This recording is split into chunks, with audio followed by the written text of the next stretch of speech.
mm, mm, mm.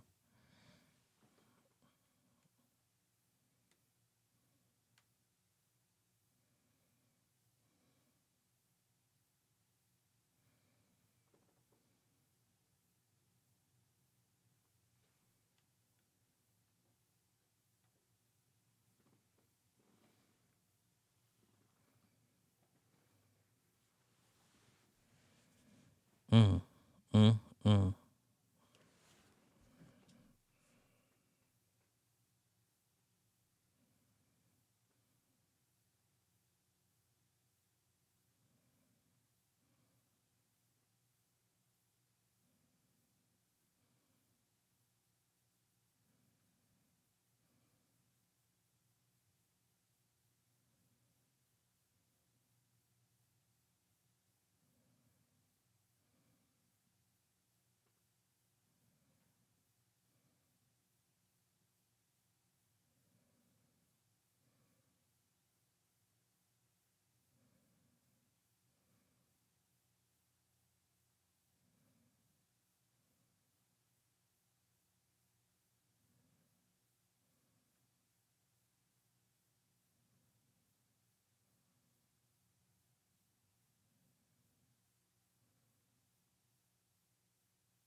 Let's get it started. Let's get it started. Welcome back to the First Off in My Opinion podcast. You know how we do. Turn this up. Turn this up. What's good, my good people? It's your boy Tom Swoop, and this is the First Off in My Opinion podcast. Man, it's 2023. How y'all feeling? We're about to get into some interesting little tidbits and topics this evening. Recognizing a good man. I've touched on this a few times in the past, but we're going to get into it tonight. So go ahead, and all my trolls, all my solid supporters, jump on in the comments right now. Let's talk about it. I'm gonna play a couple videos for y'all tonight, and then we're gonna sort of get some dialogue based upon these videos. I had posted this. I actually saw it on TikTok, and I saved it and I reposted it on Facebook. And you know, it's a touchy topic. You know, and the basis of it is basically, being a good man enough for the modern day woman? Like, is being a good man enough? You know, do you need to have special powers? Should you be able to fly and dissolve and shoot lasers out of your hands to make women happy in 2023? We're gonna talk about it. So y'all tell me how y'all feel. I'm gonna cue up this video real quick, and we gonna play it and see what pop. All right, so here we go. All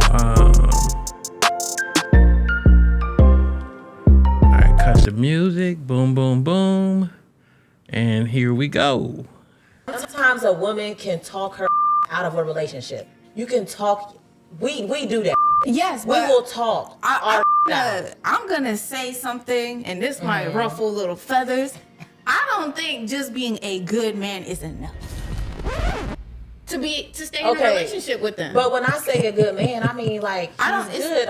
That means all around. That means himself, spiritually, mentally, physically. That's great. Healthily, like he's a good man. That doesn't mean that he's the man for you. And maybe when you're going through these motions of getting to know him, you're realizing, okay, he's a great person, but honestly, I don't fuck with his humor. Like, he could be funny, but he's not funny to me. And that's why a lot of modern women are getting 40 with 4 cats and no man, because he's a good man, but because he's not funny, you gotta throw that out. All right, so y'all tell me, is being a good man enough? And like the girl, she gave a clear indication of what a good man is. You know what I'm saying? Funny, integrity, you know, all that stuff. And she said, what if he had all that stuff, but he wasn't funny? And this all goes back to what I be saying. I really feel like people make a lot of these statements based upon life experience, age, and their dating experiences. So it's like if you haven't been on this earth long enough, you only gonna be able to comment on things that you know or you've experienced. And I feel like a lot of younger women, they've dated badly, they've picked badly. So therefore, their experiences are honest and true, but they're all bad. And so they don't even know how to recognize or value what's valuable. And then this is why the lady said, you know what I'm saying, this is why there's so many 40-year-olds with 4 cats. And I can't even argue with this, because I totally agree that there's a lot of good women who should be in relationships, should be married, should be all this stuff, because they really want that.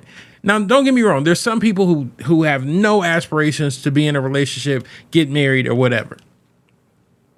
But the people who do, who feel like they've been left behind, they've been stepped over, you know, not seen, you know what I'm saying? They have a valid point. You know what I'm saying? Like, did you miss out on your opportunity early on in life and then you just been fumbling ever since? Or what you believe is a good man is just not. And what you're really attracting is just bad for you. And this is why, okay, so it's like, if I pick badly over and over and over and over again, that's all I know. That's all I know. I pick badly and that's all I know. I can say it's the world. I can say it's the field. I can say it's the men. But ultimately, I pick badly. How do I pick a good man? And then will I even see value in a good man, because I'm attracted to men who don't, men or women, because it's men who pick badly too. So y'all let me know.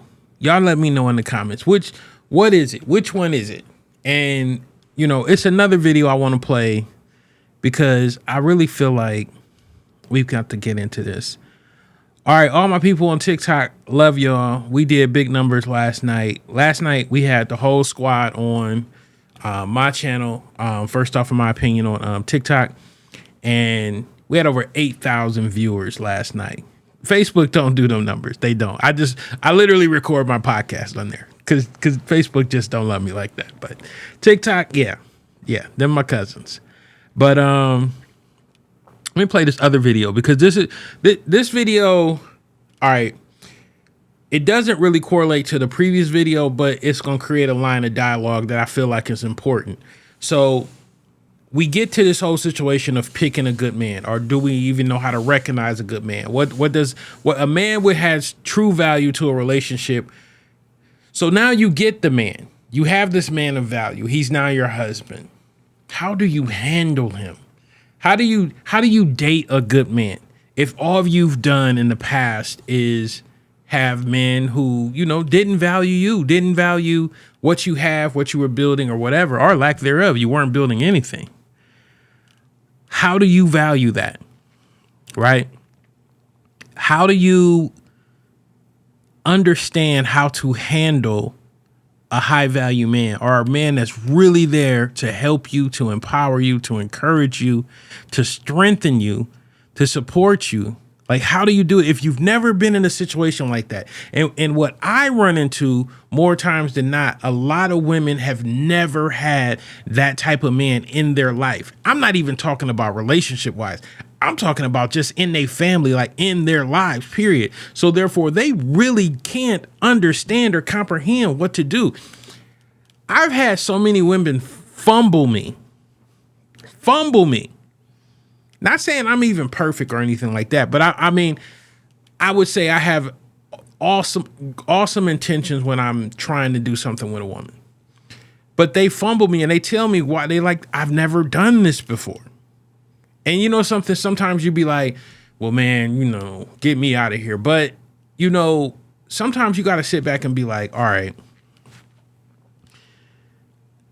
if she's honest enough to say like she doesn't know what she's doing, or she's honest enough to have a conversation of like, you know, help me in this situation, you gotta step into that and be like, yeah, I'm gonna do what I can.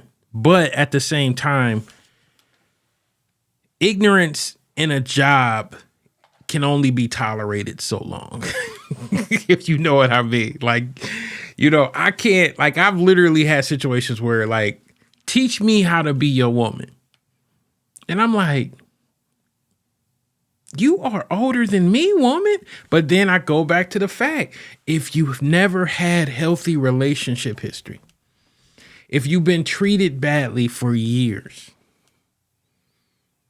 it's literally like, let's say you worked at a bad job for 20 years and the company went out of business and you had to go out and get a new job, and you got a new job and the new job just had benefits and perks and, you know, all this stuff. And you'll be walking around that place for about 6 months like, we allowed to do that? Really? They got food here for us for lunch? Really? Oh, and you be like that, and everybody looking at you like, girl, where did you work at? That's what it is. That's what it is. And if you've never had it and then you have it, it's a new experience. And then you almost like a toddler or a teenager on the job for the first time. You know what I'm saying? Or just in the world for the first time, and you just experiencing all this stuff for the first time. And you could be literally in your 30s, 40s, 50s experiencing all this stuff for the first time. I got a friend right now just told me like the first time a guy sent her flowers, she was 52. She was 52 years old. The first time a guy sent her flowers. That's crazy to me. That's just crazy to me. So look, I'm gonna play this other video because it goes into the basically once you've found the man, once you've acquired the man, and then how to deal with a man, because men be having issues too. Men be having issues and they don't be wanting to talk about them. So let me play this other video. We ain't gonna be on here long tonight. I'm just gonna jump in and jump out. I just want to cover a few things. Just cover a few things real quick. Sometimes a woman can talk her wrong video. My bad. Being married to a black man, there's this whole thing about masculinity and being able to handle himself and not really needing anyone that I'm pretty sure my husband kind of came into our marriage with. But then, like, life got to lifing, right? And depression got real. And things started to happen where he was really like, I need you to throw a life raft, something. And he had to become more vulnerable with me because he really did need help. And luckily, the Lord gave me the words to say, and I didn't, mess up that opportunity. I remember when you were talking about it on you and Kev's old podcast of like, sometimes when they open up, if you say the wrong thing, that's it. Yeah. You know what I'm saying? If you use it against them, that's it. There's no more opportunities. And luckily in those moments, it made us closer. So now I am someone he trusts to be vulnerable with, because that is still something he holds very close to his chest. There's not a lot of people that he's willing to share his feelings with. I don't know if it was like, you making me wet because you depressed. Understood. I don't know if it did that. But it did make us closer. Yes. All right. So I see a lot of guys in relationships, and you tough. You the provider, you the strength, you the support system in the relationship. And then the thing is, when you're going through your own personal bag of BS called life, letting a woman in, and this goes back to what I was saying, like giving a person access to your innermost feelings, and that's different for a man. Like where women, y'all a little bit more transparent. Men aren't. And so let's say you get this high value man, this man of, whatever, and you can't get access. It does make a wedge in your relationship. But when he does open up or give you that opportunity, you've got to be ready and willing to get in there and do the work. And what I notice is a lot of people feel like they don't know what the work is. The minimalist things that come up in a relationship as far as adversity, people be ready to throw the bag in. Relationships just aren't built to last anymore. What comments we got here? When you're married, you're supposed to be vulnerable. I get what you're saying. I get that in theory. You're supposed to be, but if you've never been taught, you've never learned. There's so many men who don't say anything about their emotions in a relationship, bro. Like anything. I'm not saying nothing. Like the first 7 years I was married, that just wasn't something I was doing. I've never had that example of anybody doing that. So, yeah, it's a reality that, you know what I'm saying? A lot of people don't. It's a lot of women.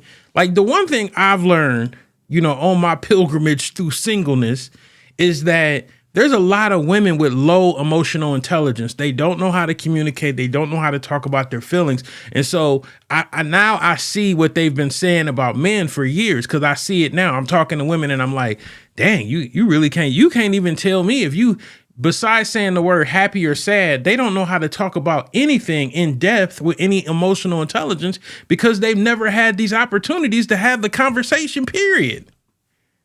They just haven't.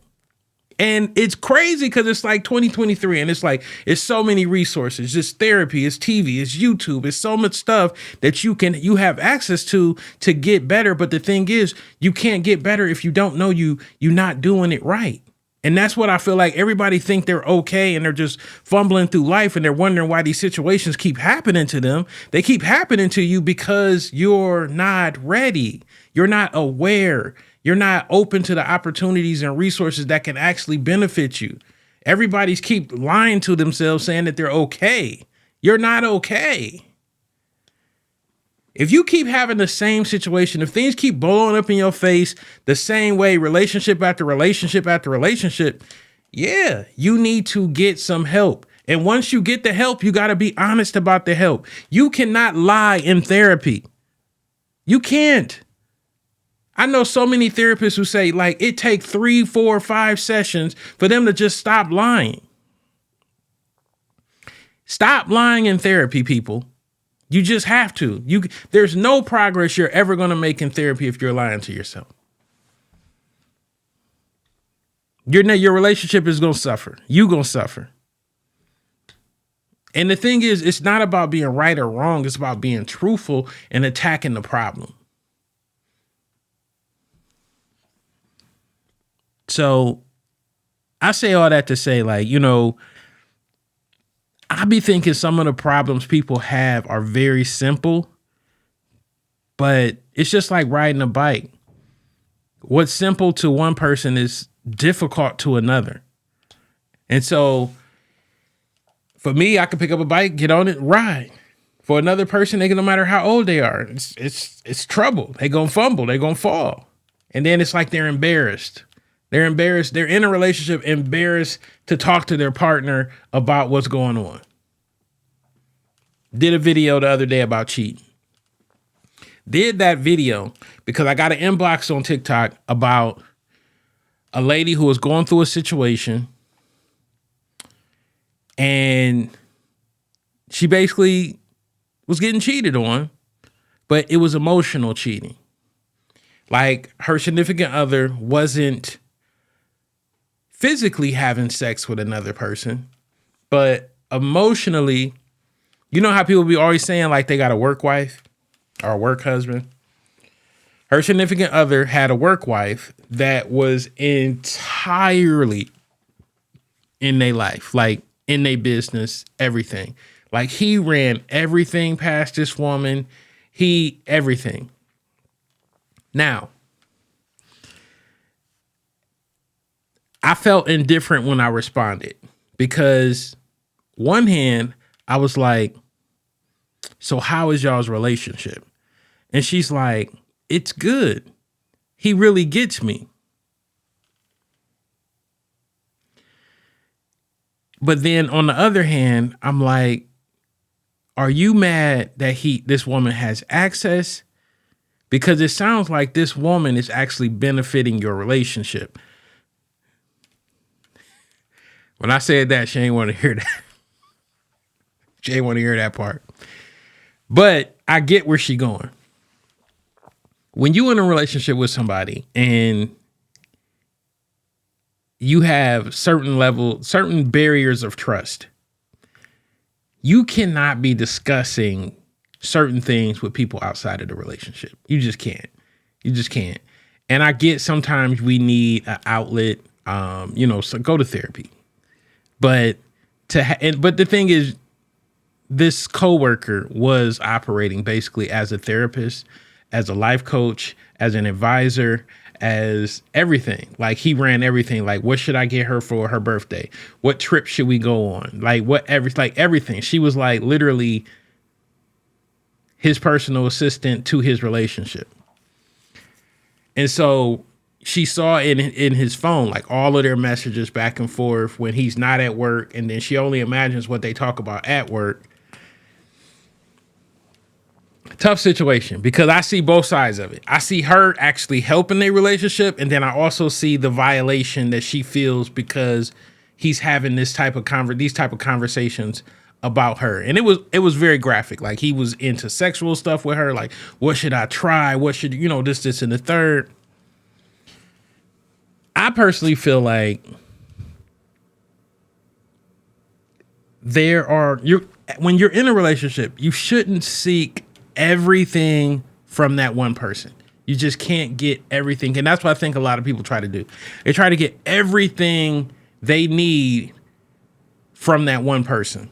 That person is your best friend, your life coach, your business partner, you're this, you're that, you're this, and you're that. And you don't have to get everything from your significant other, but you have to be respectful in your relationship. So, and I say that to say, like, even like, I always go back to that Tori Roberts video when he talks about chemistry. You can have chemistry with a person outside of your relationship. It just got to be respectful. You know what I'm saying? Like you can have friends, like you can have a friend that you talk to about, emotional stuff, or you can have a friend that you talk to about business stuff. That don't mean you got to sleep with them. That don't mean you got to get sexually graphic with them. You don't have to do any of that stuff. That's why I said you can have these relationships with people outside of your relationship and still be respectful. So that's the violation that I agree with her on. There was a violation of their descriptive messages about their intimacy. So I felt her frustration in the relationship. Do I think that was something they should have or should get separated for? No, I don't. I feel like that's a conversation and that's therapy. We need to learn how to go through adversity with our significant other and be in our relationship on the other side of it. We've gotten to a point in this country, as soon as we go through any adversity, we're ready to get rid of the person. We have to stop that. We have to stop that. We need to learn better conflict resolution. We need to learn how to communicate through drama and adversity. We need to learn the basic fundamentals of staying instead of the quickness to leave. And when I mean quickness, I mean quickness. There was a video on YouTube I watched last week where a man was married to a woman for 25 years, just woke up one day and was like, man, I'm out of here. I can't do this no more. And he turned around and got married like 3 months later to another woman. And I'm like, who gets divorced in their 50s and turns around and get married 3 months later? And I was like, man, that's somebody who wanted to be married, but picked the wrong person. And so I guess he's been with the new wife for like 15 years. Now, this dude, like in his, I think, almost 70 now. And I just feel like to leave a relationship after 25 years and let's say you 50, that's a lot. But, and I'm all for staying. Don't get me wrong, I'm all for staying. But that's a lot. And then to turn around and get married 3 months later to somebody else that you didn't know. I don't know. That's a weird situation. It hit me funny, and I'm still trying to process it. And I've been watching the video like 3 times, and I'm like, I still don't get it. You know what I'm saying? Why even do it? But it happens. It happens. I'm for staying. I mean, my marriage didn't work out. I think we just got married really young. But at the same time, me and my ex are still great friends. Whereas I feel a lot of the younger couples that are getting married now, for one, they don't understand what marriage is and what it takes to sustain marriage. And then people change over time. You marry people, you get married or get in a relationship. I really feel like if you don't know who you are as an individual, like if you don't know what you want to do with your life, whether you want kids or not, what type of, profession you want, I feel like those aren't things you should figure out in a marriage. It puts too much burden on the marriage. That's why I feel like you should know what you want to do with yourself first, because that's how you get into those situations where people be like losing their identity inside of the relationship. And so that's where I feel like, we need to take a step back and say, okay, let's do some basic fundamentals as an individual before we get into this relationship. And that's where I feel like, that's why I say, and you look at it statistically, second marriages last longer than first marriages, because I feel like we're doing too much developing in the first marriage, way too much developing. You're trying to figure out, like, who am I? What do I want to be? What makes me happy? How am I in all 4 C's? All this stuff has nothing to do with your partner. So this is just pressure you putting on the relationship. So, yeah, I just personally feel like you need to figure out you before you actually get married. And I see people do it all the time. Like they wait and they get married later in life. Sometimes I feel like a lot of young people, marriage is a fad. Like marriage is like, oh, I want the wedding. Oh, I want the Facebook pictures. Oh, I want a social media experiment. Instead of, oh, I want a real bond with somebody. Oh, I want to build something that lasts for generations. Oh, I want, a legacy of love and family. Like, figure it out. Figure it out. I'm just saying. Look, I'm not going to stay on here long tonight because I actually got to jump on somebody else's show in about 15 minutes. But I did just want to jump on tonight, talk to my people, get another podcast done. We are really, man, I can't even tell y'all. Last year was like probably my biggest year doing podcasting, like crazy. We hit 100,000 downloads last year. I mean, like, it's amazing. And I admit, like, I be so busy sometimes that I don't get to do shows all the time. But I promise you, man, I love and appreciate all of the people who are listening to the show, sharing the show, everything. Like, when I just go and I look at the numbers, I just be like, man, and we got so much planned, like, coming up. We got whole TV shows that's going to be coming out in the next few months. First off, in my opinion, the show, you're going to be able to watch this on TV, baby. You know what I'm saying? I done hooked up with some of my favorite TikTokers from all across the country. Like, it's going down. Like, we got some stuff planned for y'all. So, yo, just stay tuned. And I appreciate y'all. And the growth is real. The growth is real. So I hope y'all tune in to the next one. This is Tom Swoop, and I'm out. This is First Off in My Opinion. See you next time.